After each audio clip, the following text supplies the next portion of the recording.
Por que quando pessoas com TEA são diagnosticadas na fase adulta, elas mudam o seu jeito? As pessoas dizem que elas ficam parecendo um autista.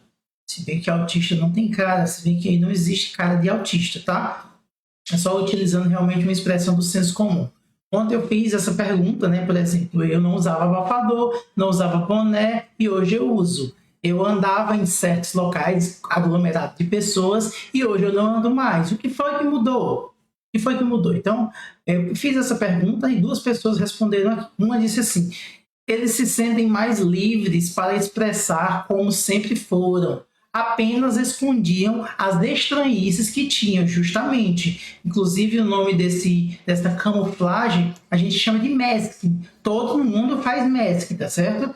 Mas o masking é justamente, por exemplo, eu estou aqui numa roda e eu não estou me sentindo bem e eu fico com aquele sorrisinho para fingir que eu estou igual às outras pessoas. Então a gente faz muito isso, nós com transtorno do espectro autista, fazemos isso porque nós não sabemos, sem saber, né, o que realmente está acontecendo, que se trata de um transtorno do neurodesenvolvimento, a gente fica inclusive com vergonha, a gente fica querendo ser igual às outras pessoas, tá? É por isso que o diagnóstico ele é libertador. Ele vem dizer pra gente: olha, tu não é fora do mundo, olha, tu não é isso ou aquilo, tu tem um transtorno no neurodesenvolvimento, então a gente se aceita mais, tá? Então realmente a gente tem umas estranhices que são os nossos comportamentos, as ecolarias, os comportamentos estereotipados, não é isso? E a gente sente necessidade de camuflar isso.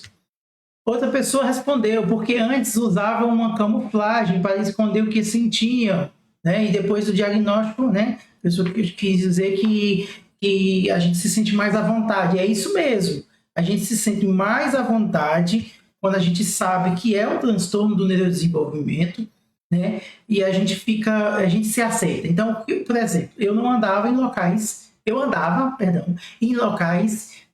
lotados de pessoas.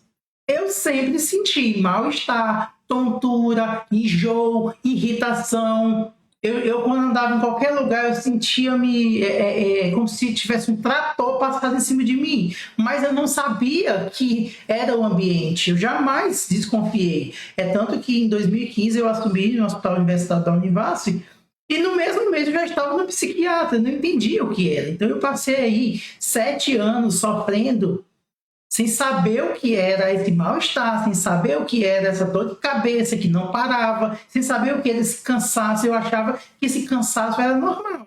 E aí, de repente, eu descubro que isso tudo é por conta da estimulação sensorial. Então, hoje eu vou no shopping, eu procuro ir no dia da semana, entendeu? Hoje, se eu for em algum local, né, eu procuro ir em dias em que não esteja muito movimentado, porque hoje eu sei que isso me causa mal-estar. Sempre me causou mal-estar. A diferença é que hoje eu sei. Então, eu nunca tinha utilizado um abafador. Quando eu coloquei um abafador, foi um divisor de águas na minha vida. Por quê? Se eu tirar o abafador, eu só escuto ruído. E aí, quando eu coloco o abafador, ele abafa os ruídos e eu consigo ouvir a voz das pessoas de forma mais clara. Certo? No meu caso, tá? Todos nós somos diferentes. Mas a priori é isso daí. A gente muda o nosso jeito porque a gente aprende a manipular os estímulos sensoriais que nos causam desconforto. E alguns comportamentos que a gente mascara, a gente passa a não mascarar mais. É por isso que as pessoas falam, entre aspas, que está com jeito de autista. Hoje eu não mascaro mais, eu sempre faço esse movimento aqui nas mãos, às vezes eu fico com um brinquedinho que a gente chama de extintóis para reduzir a ansiedade e eu não mascaro mais. Hoje eu me aceitei, tá certo? Mas a gente sofre, sim, inclusive, preconceito. Quando a gente passa a mudar, né, me aconteceu comigo de pessoas chegarem para mim e dizer: mas como é que você faz isso? As pessoas vão descobrir que você é autista, como se eu tivesse medo de ser autista. De forma nenhuma. Né? Eu tenho um transtorno no neurodesenvolvimento e eu tenho o TEA, mas eu não sou o TEA.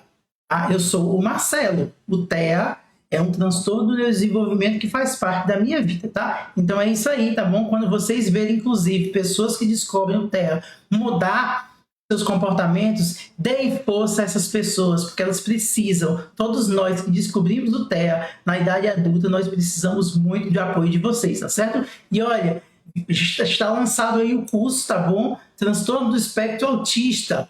A teoria numa visão de dentro do espectro. O link está aí na bio, tá certo? Corre lá, faz sua inscrição, porque eu vou contar tudo isso, todas as minhas experiências, com base, né? Nós vamos pegar os critérios do DSM, os critérios para o diagnóstico do TEA, e eu vou contar para vocês com detalhe como é cada critério desse na vida real. Espero vocês lá.